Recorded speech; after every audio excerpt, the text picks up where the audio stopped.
Good morning, everyone. Morning is March 14th, 2015. Welcome to our Bible study. And Chardell, would you begin, please?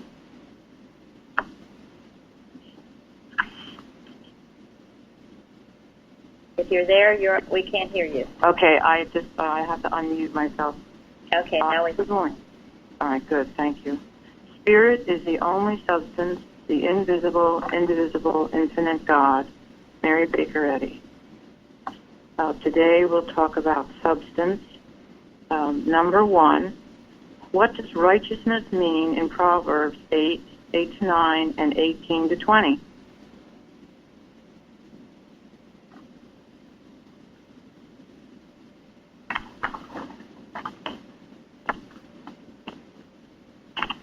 Okay, I thought uprightness and faithfulness to God.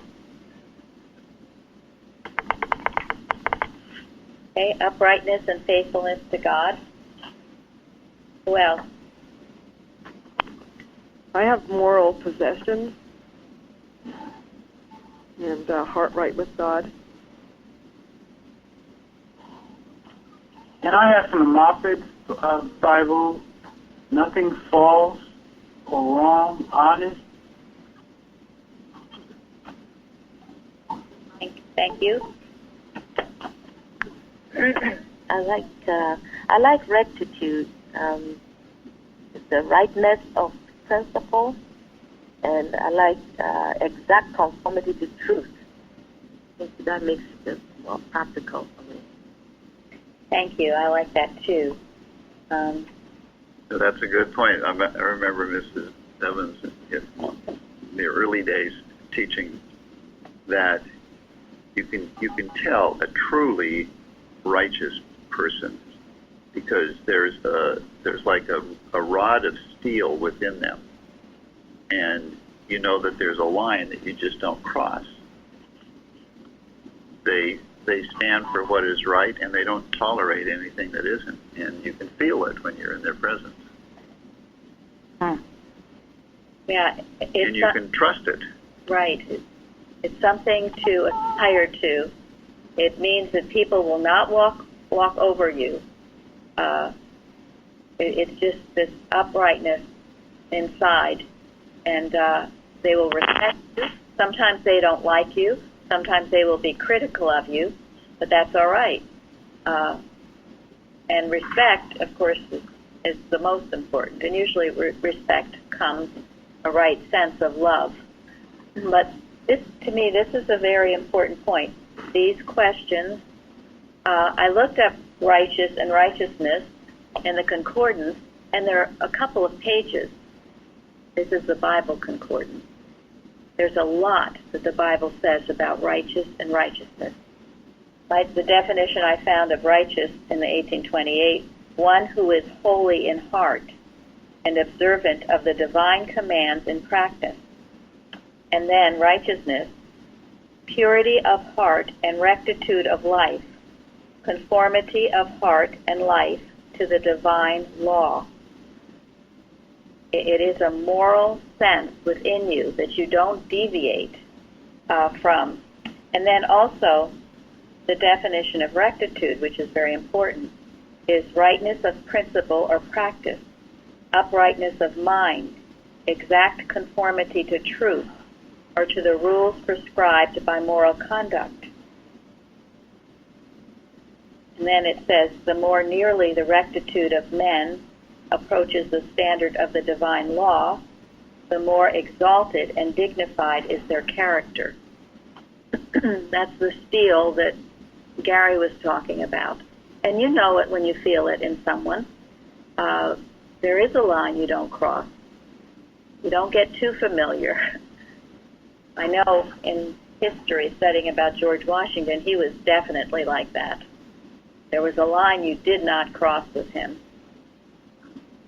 And then also, this is most important. This is on page 403 in Science and Health. The most Christian state is one of rectitude and spiritual understanding, and this is best adapted for the healing of the sick. Hmm. So the healing of the sick is not just some, thing anybody can do. They've got to have this moral rectitude within them. There's this holiness, this abiding by the principles of God, a steel in them, a strength. They're loving, yes, but there is something behind that love. And it will frighten people, and sometimes people could be jealous of it too. But that only means you need to get your own. And it's available to everyone. The reason that this is so important is because this week I was speaking to someone about New Age. It was Suzanne. Anyway, we were talking about it, and there are a lot of good books out, and some of it seems to very much border on Christian Science, and I'm sure perhaps it opens thought to the idea of everything being mental. But I don't believe, and I'm not a student of New Age, so I will preface this, but I don't believe it talks about rectitude, righteousness. I don't believe it goes back to the Bible and the principles of God. And because of that, although it could be a step in the right direction, perhaps it will leave you hanging. And I think it's very important that we all understand this, because it's very prevalent right now. New Age, a lot of people are into it, and I find it helpful. But Mrs. Eddy had the complete and final demonstration. And with that comes rectitude, righteousness, moral character. And you can't heal without it. It's not pie in the sky that you can just conjure up or, think yourself well or think yourself have a happy relationship or a new house or whatever. This is all about God's will being done. Something fundamental missing from the New Age stuff, and it is a sense of divinity. I mean, it's one thing to be like a good person, but where's God in that picture? That's just nothing more than human will. I'm so glad that Chardell brought up this question about righteousness, because whenever I saw this word righteous, a lot of times it kind of gave me the creeps, like I didn't want to go there. And then, and I couldn't put my finger on it, because why would I be offended by something so good as being righteous? But I looked up in the dictionary, the Webster's, Mary read from the 1828. It says about being in accordance with the divine law, observant of the divine commands. Then it also has some definitions from year 1913. And there is not one reference to God or divinity. It all talks about doing good and being good, absent God. Wow. You see, these are the subtle things that are beginning to happen. We're leaving God out. We're leaving the Bible out. We're leaving the idea of having some kind of a morality, moral sense, a moral compass. People don't want to talk about that. They want to talk about spirituality, yes, but they've watered down that word. I think there's something in Science and Health where Mrs. Eddy talks about man being found in no righteousness of his own, but in the possession of the mind of the Lord. So.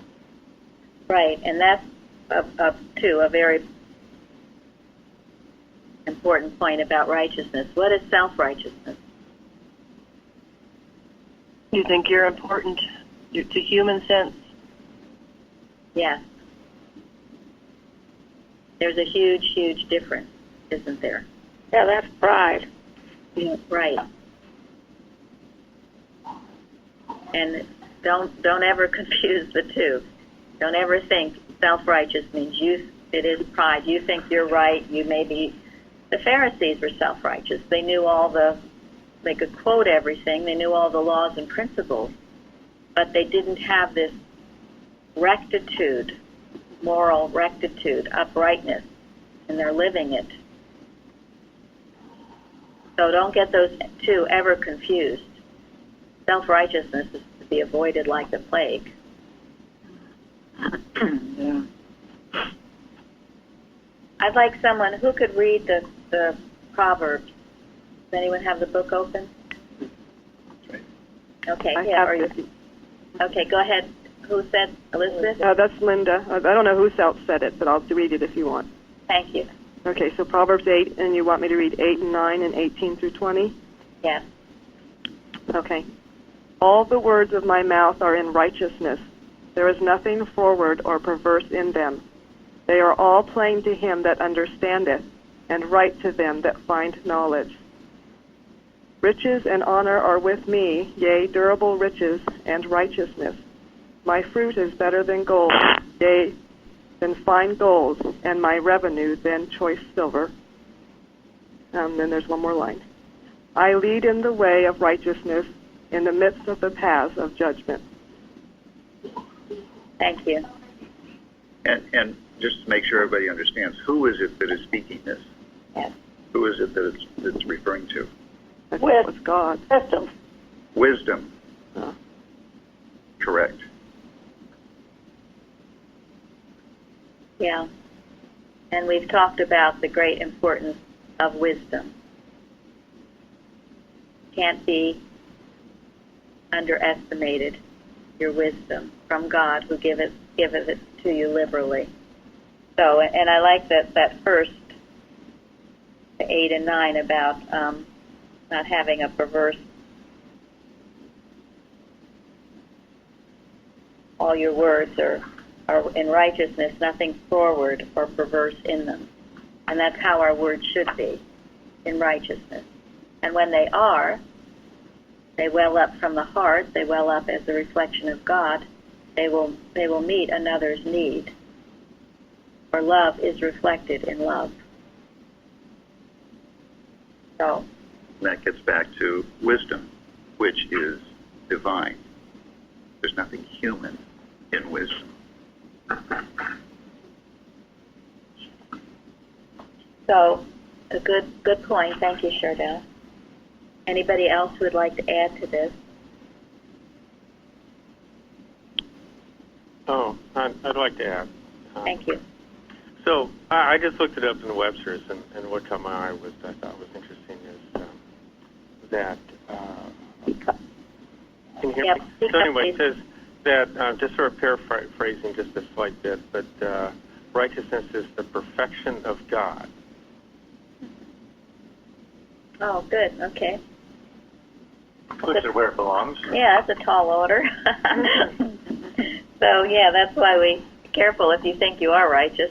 that falls right into self-righteous. So, Well, yeah, that's an interesting way to look at self-righteousness, because then you might be thinking of the perfection of yourself as self, right. and not thinking that the perfection is from God.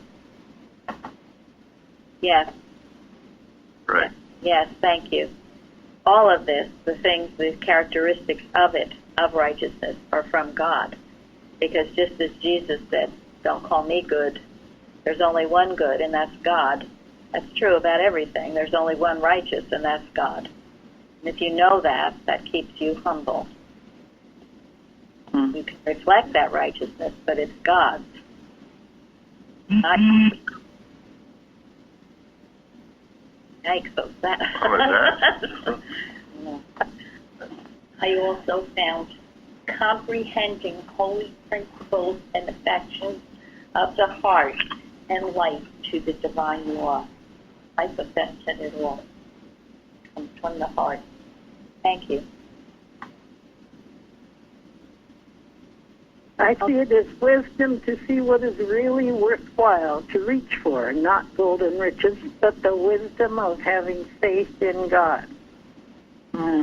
Very good, Jim. Yeah. Thank you.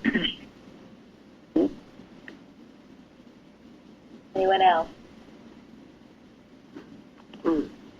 Yeah, I'd like to add something. What I understood is that in 8 and 9 that the righteousness is God, is the holiness of God's nature.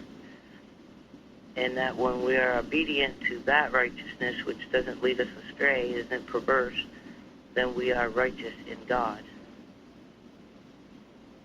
Very good. Thank you. Good.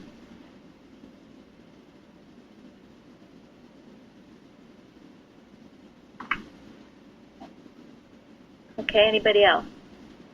Also, in the 1828 dictionary, it was toward the end of the thing, it said it includes all we call justice, honesty, and virtue, with holy affection, true religion. Very good. That's true religion. You know, I don't really care for the word religion because it has, well, I prefer the laws and principles of the universe, and that's a good definition of why. True religion is the living it, the righteousness of it. And if you're not doing that, well, that's not religion, is it? All these wars and things that are caused from religion and all the disputes and jealousy, and that religion? I don't see how it could be. Not my concept of religion. So when people rebel against that, they have a reason to. And that's why it's so important that we be examples of what it truly is. And it's not confined to a sect or to a church building, and the living it. Anybody else?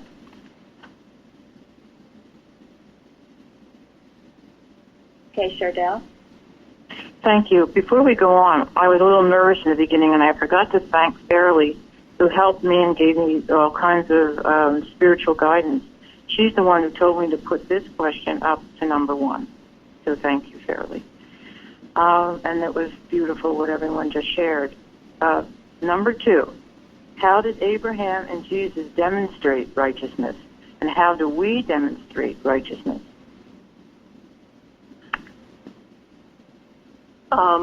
In the 1828 dictionary that we've all been talking about, that certainly had a lot of definitions for righteousness. And the last one I thought applied. It said the active and passive obedience of Christ by which the law of God is fulfilled. And Abraham and Jesus certainly demonstrated that active and passive obedience. Thank you. That's a very good answer to a big question.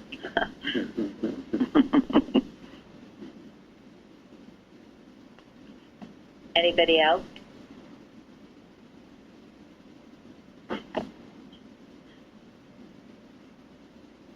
I would say that is, I don't know whether there's any better answer than the obedience. And willing obedience. Yes. With a willing heart, not out of fear. Somebody gave one of the definitions where there was an affection for good, or something like that. Just think about loving to do right, to obey God.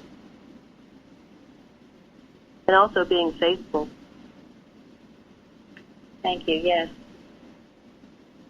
Yes, faithfulness to keep going when maybe the rewards aren't there, or maybe there are a lot of distractions that would pull you away. To be faithful. And yeah, think of it. Is your obedience to God? Do you have obedience to God? Do you? And why? I mean, I will admit I used to be afraid of God, so a lot of my obedience was out of fear. I was worried if I didn't do what I thought I was supposed to do, you know, you get struck down by lightning. That came from the old theology of my Lutheran and Presbyterian background. Even though I don't believe it was ever, I didn't really attend those churches to any great degree, but it was just something you pick up from mentally. Yeah. Mentally, yeah. This is Dan. I'd like to ask a question. Okay. How would you define passive obedience? Okay. That's a good question. Thank you. Because the word passive has been so used so much, I don't think it fits what we typically think of passive, just sitting down, resting, and doing nothing, because actually obedience does require some action. But I think on the passive side, in this sense, it means not willfully done, but rather humbly and lovingly done, because, you know, you get the picture of somebody who's humbly listening all the time. They get the impulse, okay, I'm going to follow this wherever it leads. And we'll discover its nature, whether it's God or not. And if it's God, I'll keep with it. And if it's not, I'll correct it. Thank you. Who else? What does that mean, passive obedience?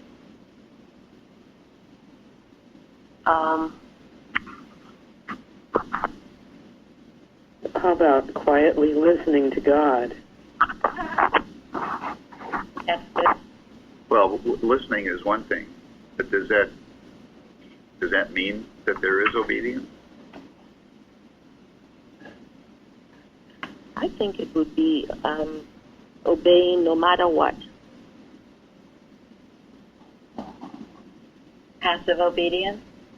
Yes, I mean obeying at all times. Jesus did, and obviously. Can anyone find the definition of passive? Somebody brought this up. What does it mean to you? Unresisting. Unresisting, thank you. Not opposing. That's very good, thank you. Okay, that puts it in a good light, unresisting, unopposing. Very good. So your obedience, you're not resisting it. It goes back to what Bruce was saying, that you're doing it cheerfully and willingly. And maybe a better word for passive would be humble or willing.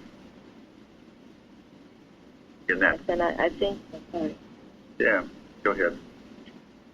I'm saying essentially the same. Like, it doesn't mean that if I'm in trouble, then I'm going to try to find another way.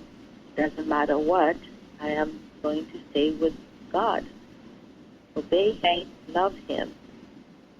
Thank you. To me, I mean, what first came to my thought was passive obedience was, I mean, there are many passages in the Bible about waiting on the Lord. Sometimes you have to wait. You maybe don't take action right away, but you wait and listen. It doesn't mean that you're inactive. It means you're just waiting for the next command. So that's a good point. Not barging ahead. Yeah. Until you hear the still small voice of truth. So that was a good, thank you very much. Was that Ken who asked it? Thank you. A good question. Could I add one? Yeah? Could I add one thing? Sure. It seems like Abraham and Jesus just had an openness, even if it wasn't beyond their perception. Wasn't their perception at the time. They were just open to God's ideas. Like Isaac was quite a surprise, but they never said, denied it or poo-pooed it, anything that they heard they thought was God talking. Thank you. Well, Abraham and Sarah did laugh when he was 99, and he got the understanding that he was to have a child. They both did laugh. They thought, this is absurd. We're too old. Yeah, but did they poo-poo it, or did they just... No, they accepted it. It's just that... Well, they had no choice but to accept it, but she did poo-poo it at first, yeah. But the point was, I think the point here is Abraham was obedient to God. I mean, he didn't, even when it appeared or felt extremely uncomfortable, humanly uncomfortable, he was willing to do whatever he thought God wanted him to do. And certainly that was true of Jesus. Life was not comfortable for Jesus. What he did was totally in the face of accepted human beliefs at the time. And And he was willing to take the heat. They were obedient even unto death. I can't imagine anything more horrific than being asked to sacrifice your son in that way. Nor can I imagine anything more horrific than to be crucified. And yet, Crucified for giving the world the truth. yes. And yet, both of these great prophets were willing to do even that much, which shows how much they loved God, trusted God, had this wonderful, deep relationship with Him. We can ask like ourselves. a son to a father who always knows best. What was that? When a son trusts his father, he believes that his father knows best. Right. To begin with. So ask yourself, do you have that kind of faith and trust? And I hope.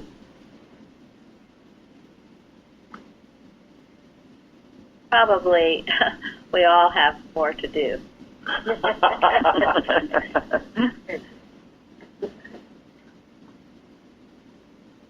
And, you know, someone who called this week said that they were so grateful that they weren't Abraham and didn't have to sacrifice their son. Well, the truth is that we all do. We all do. We might not put him, you know, to be burned at the stake like that was, or whatever they did to them. But we are required that we put all that we have on the altar to God. He owns it all anyway. So why do you think that you own it and you have responsibility over it, or you want control over it, or whatever else? You don't. And when you try to exercise that control or responsibility, that's when things get all screwed up. Yeah. So the story of Abraham and Isaac is applicable right here, right now, to us. And that maybe goes to the last part of this question. You will be so much freer and happier if you put your children, your home, your husband, whatever it is, your job, whatever, on the altar to God. You give it to God, it's His anyway. And by that, you just know it's just that.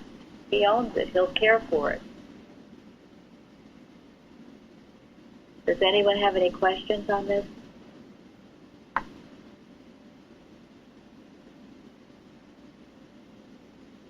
Well, this is very holy territory we're treading, and it's most important that we understand it. And this story of Abraham and Isaac is the most important one.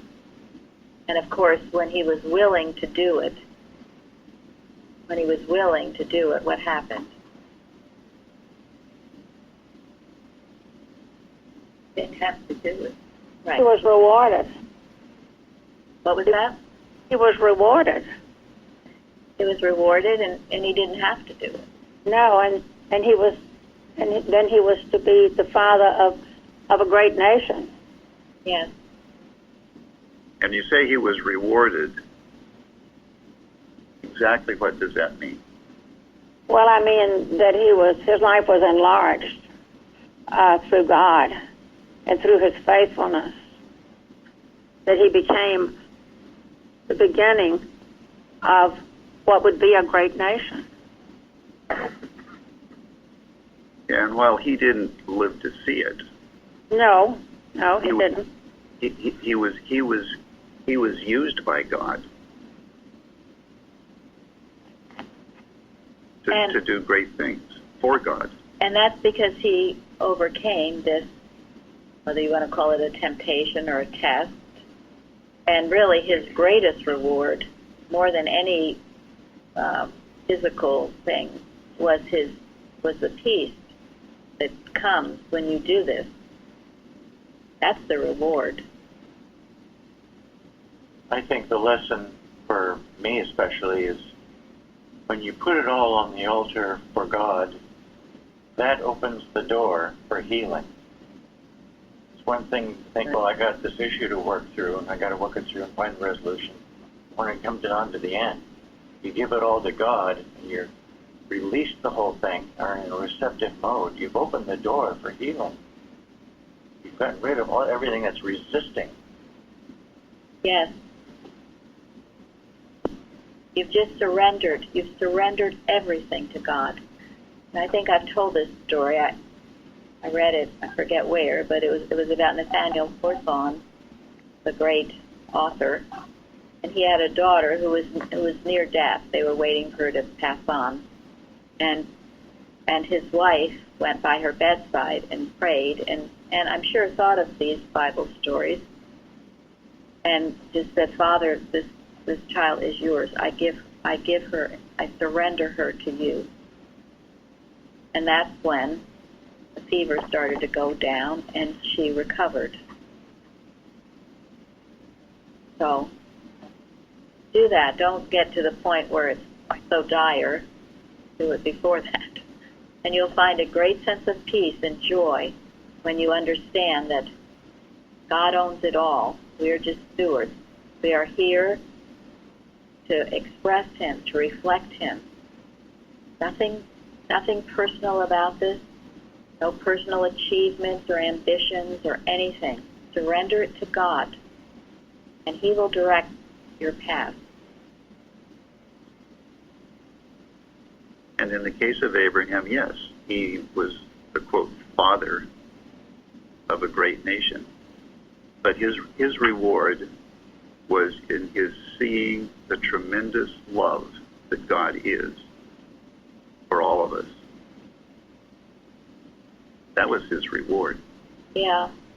And, people, we don't know. I mean, this idea that God spoke to him and told him to take his son and do all that.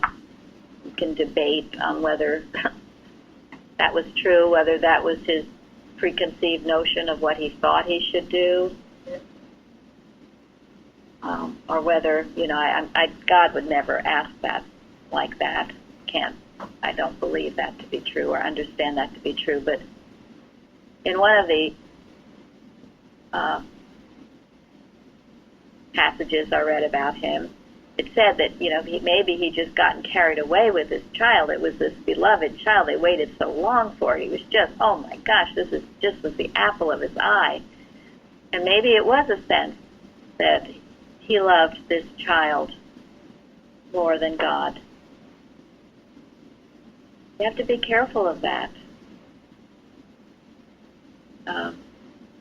So don't ever, in your love for anything or person or place, don't let it exceed the giver of it.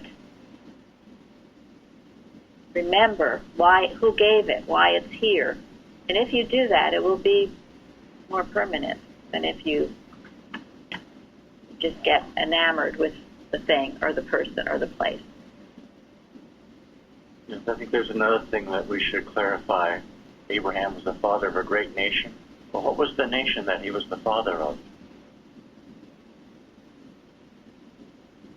Instead of interpreting this in a political sense, I think we need to know what he was the example of. So he followed God humbly and faithfully. So his example, you might say, might be translated into the father of those that want to follow his example and humbly follow the Lord as a matter of conscience. Yes. Because we here are part of that nation. The reason that, quote, nation was great was because it was the highest understanding of God in the world at the time. It wasn't a human thing.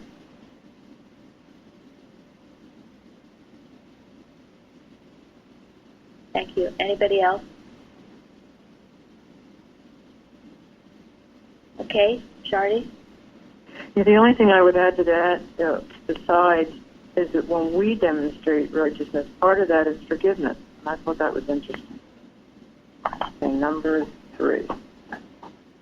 What does it mean to be tempted?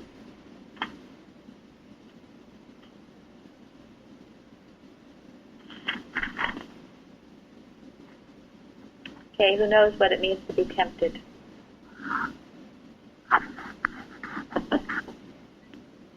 For me, it's being pulled away from God. The different things that lure you away, or they want. I'll add later. Yes. Like arrogance and willfulness, okay. Or good. Getting caught up in conversations you shouldn't be. Yes, good. They're good examples. It doesn't always have to mean some, what we call some big sin. It's all these other things that are equally as bad. Will tempt you out of your righteousness. Well, indulgence is the word. We indulge in things that we shouldn't be. Thank you. The word sidetrack just came to me. Good. Sidetracked. Taken off. Backsliding, as we talked about a few weeks ago.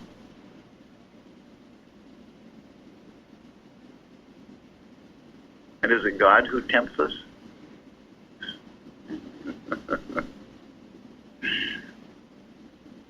Heck no. That's right. It's No. not. It isn't God. When I read this in Genesis, I crossed out the word tempt and I wrote in the word test. So I think of tempting as a test. I mean, Jesus was tested by the devil, right? When he went into the wilderness. He was offered all kinds of really wonderful things, supposedly wonderful things. I think it's important not to leave this in the negative. These tests are actually good. It's an exercise of our faith, a step in growth, so it's not something to avoid. I know the tendency is, when a temptation comes, don't want to look at it, don't want to see it, want to run around, go the other way, instead of conquering it.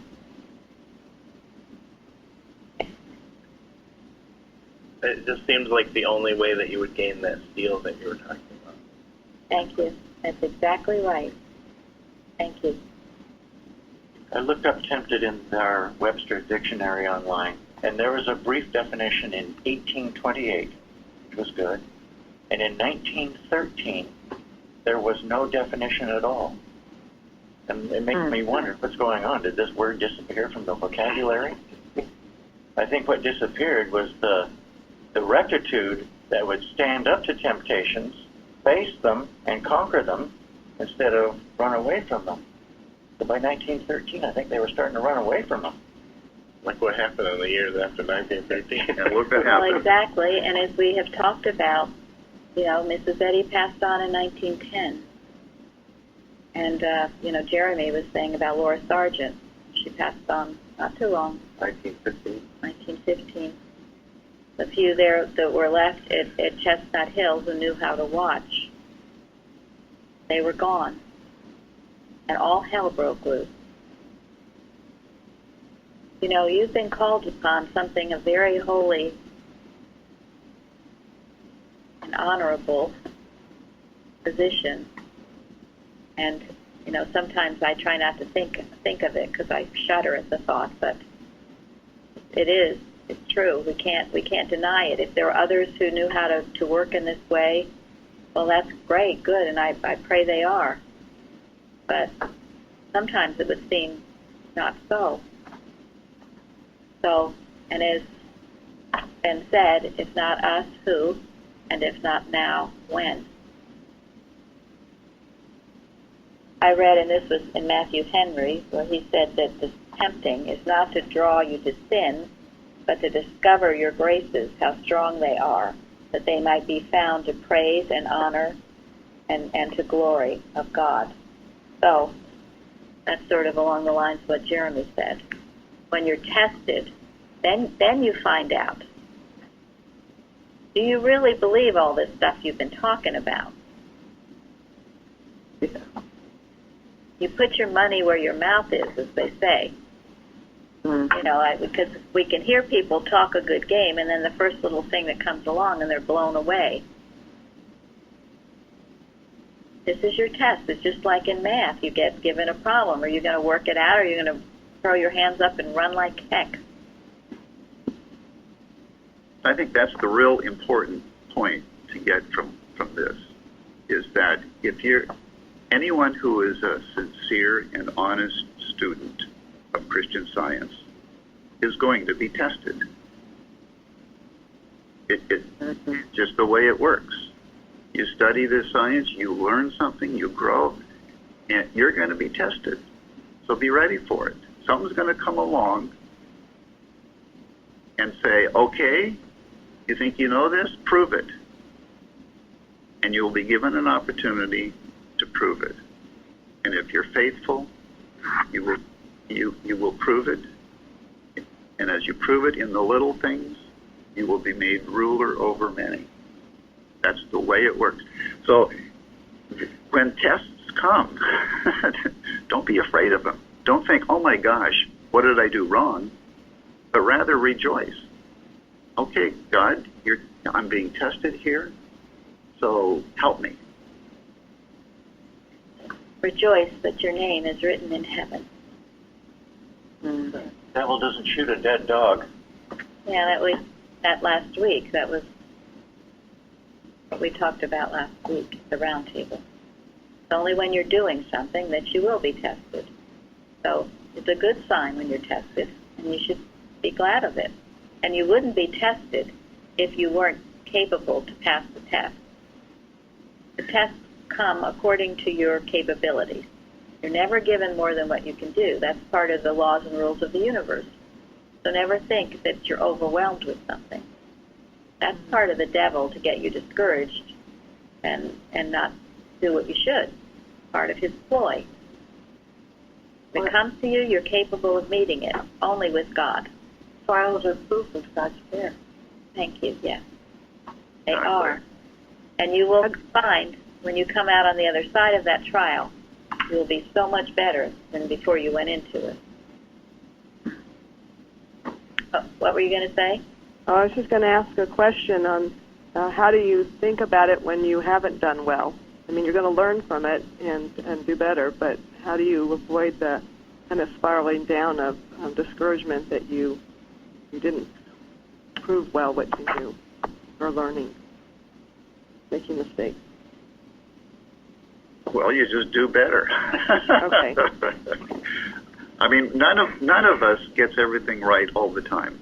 I mean, I'll speak for myself. I don't get it all right all the time. Maybe there's somebody out there who does. All right. And when I fall down and don't do right, it stays with me. Right. It's like emblazoned in my mind. Okay. to learn the lesson. Okay. But you got up. I got up and I prayed to God to show me what I needed to learn. Okay, that makes sense. The word rise is used in science and health so much, and rise in the spirit of truth to resist all that's not good, whatever, something like that. But, there's a need to rise. So. And that's why we can be so forgiving of others. And I remember being taught a long time ago here that if we make a mistake, say, God, I'm sorry, and help me to do better next time. And then go forward. You can't wallow in it, but you can't forget it. You got to learn from it, but you go forward. Thank you. That's very important. That you do make it right with God and with anyone else. And this idea, Shari brought it up briefly about righteousness. Part of that is being forgiving, and you certainly see that with Abraham and Lot, and of course Jesus was the master of forgiveness. It is part of righteousness, and you need to forgive yourself as well. Mm-hmm. You forgive yourself. If you've made a mistake and see it and are sorry and repent and change, you forgive yourself and you go on. You don't wallow in it, otherwise what good are you? It's another ploy of the devil. Yeah, and one of the things that's helped me is that when someone makes a mistake, when I make a mistake, it's never a personal thing. It's never me. It's never a part of me. It's a mistake. It's an erroneous belief about me or somebody else, and I don't attach it to me. I make a mistake. Well, I'll get rid of the mistake and learn from it. Thank you. That's very good. But it's not a fundamental flaw in me. Yes. Because there's no fundamental flaw in God or in any of God's ideas. Just as if you were working out a math problem and it didn't come out right. There was a reason. There was some law. There was something you did incorrectly. And you can go back and say, well, gosh, what was it that I didn't do correctly? There's something I didn't see or catch. And then you correct it, and then the problem works out because you're following the law, the principles of mathematics. And so we follow the principles, the rules, the laws of the universe of God. And he helps us. But thank you, Gary. That's a very important point. You don't attach it to yourself. There's some belief that's tried to attach to you. So don't let it do that. Otherwise, it would try to bring you down. So thank you, Linda. It was a good question. Thank you, everybody. And I think. Go ahead, Lauren. If I may say, there's an article on the carousel, "Discouragement Outlawed" by Kretzer. Yes. It's an excellent one because when discouragement sets in and buy into it, you're going down. I suffered from that for a long time, but I did learn my lesson, and I'm so grateful for what was taught in this church because. In how to look at sin, even sin. In other words, every error is really separate from the divine nature of man. Every kind of error, we must see it as separate because it's never so. Our spiritual being, it's the reflection of God. There's no error there, and that helped me a lot to be able to start really separating myself, my true self, from all the other things that come up suggesting that they were real. Thank you very much. And really, the bottom line is when you make a mistake, it just shows you're not in the right mind. You're in the human mind. You've stopped your reflection. If you were reflection, you would be doing it right. So somehow you've drifted off and you're thinking humanly, trying to work it out. So thank you, Florence. There's another article on our website, not on the carousel right now. It was one Shahida found a while ago, but again, it says that the idea of discouragement, and that's the tool of the devil, his most favorite tool of all, because if he can get you discouraged, then all his friends can come in and run you down. So watch that. Never of God. Never of God. And even if you make mistakes, even if you just screw up terribly, even if you're flat out, if you're trying and doing the best you can, you are making progress. I tell you, you are. And it doesn't matter how often you fall, as the saying goes. It's how many times you rise, Bruce was saying. That's what it's about. Believe me, I have fallen so many times I don't have enough toes, fingers, hairs on my head. Let me count the ways. Let me count the ways. That's it. How many times you get up, you dust yourself off, better than before the stumble, stronger, and demand that blessing. Demand you will be better and stronger, and then you will be. You're not made weaker, you're stronger. This discussion is marvelous, and it's a good treatment for Lent right now, where the arguments might be out there that you're no good. Oh, who is this you're talking about? The only I is God, and He is all good. I'm His reflection. If my actions don't measure up, well, they're going to get better until we find that ideal. Thank you.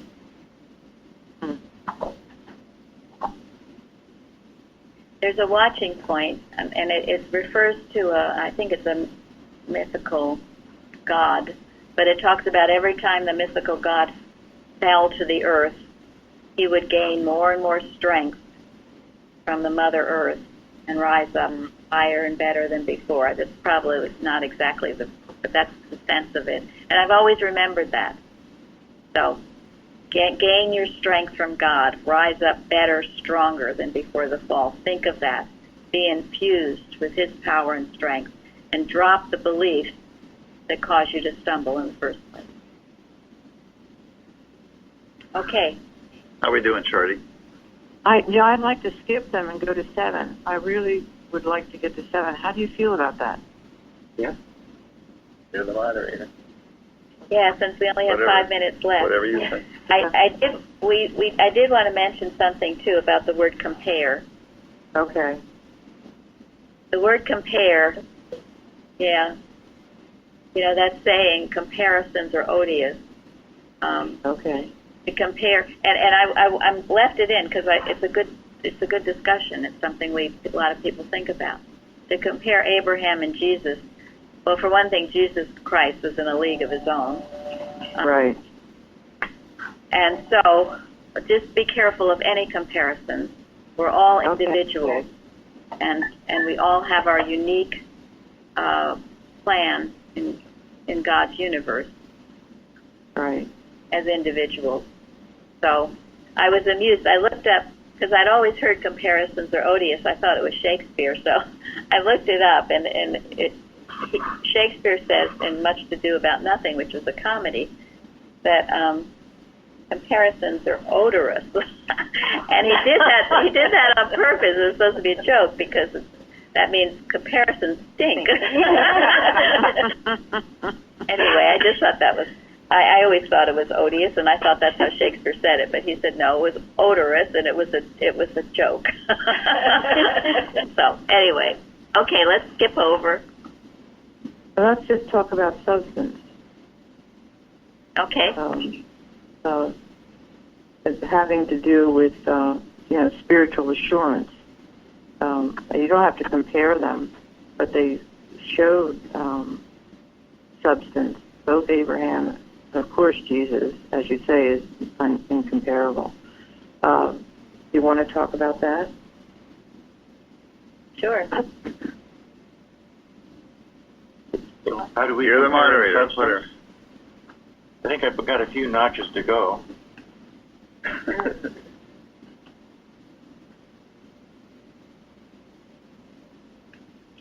Anybody want to,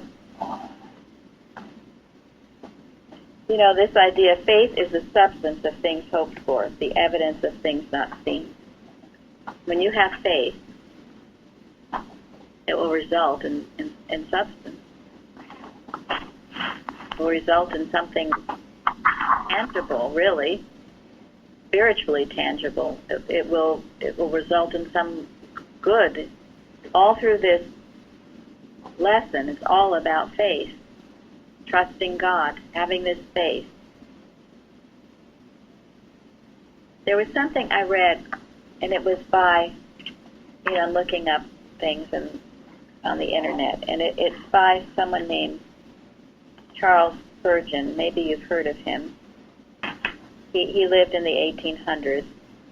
He's a little, I would compare maybe with Matthew Henry, deeply religious in the right sense of the word.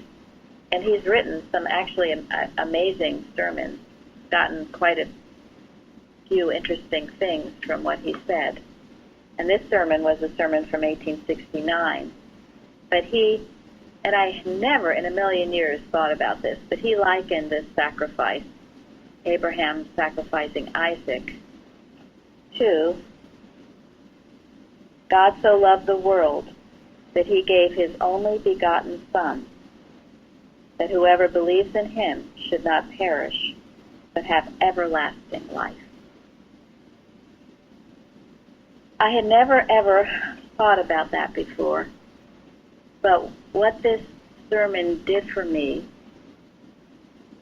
was to realize the deep love for God that both Jesus had and Abraham. And they felt this love from God shining on them. I mean, it brought me almost to tears. You think about it, that their love was so deep, so complete, that they were willing to do anything. Think about it.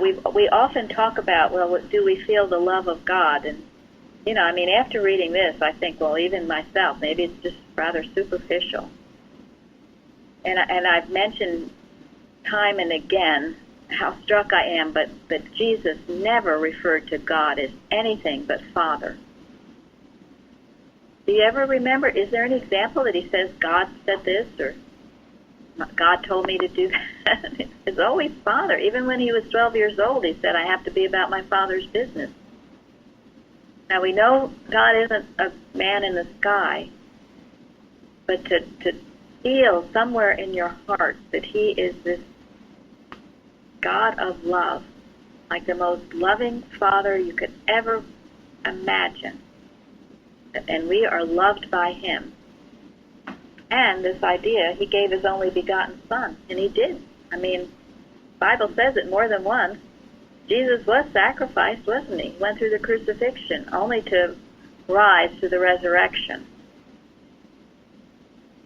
So, I read a little passage in the Message for 02 where Mrs. Eddy makes the point, Jesus laid down his life for mankind. What more could he do? Beloved, how much of what he did are we doing?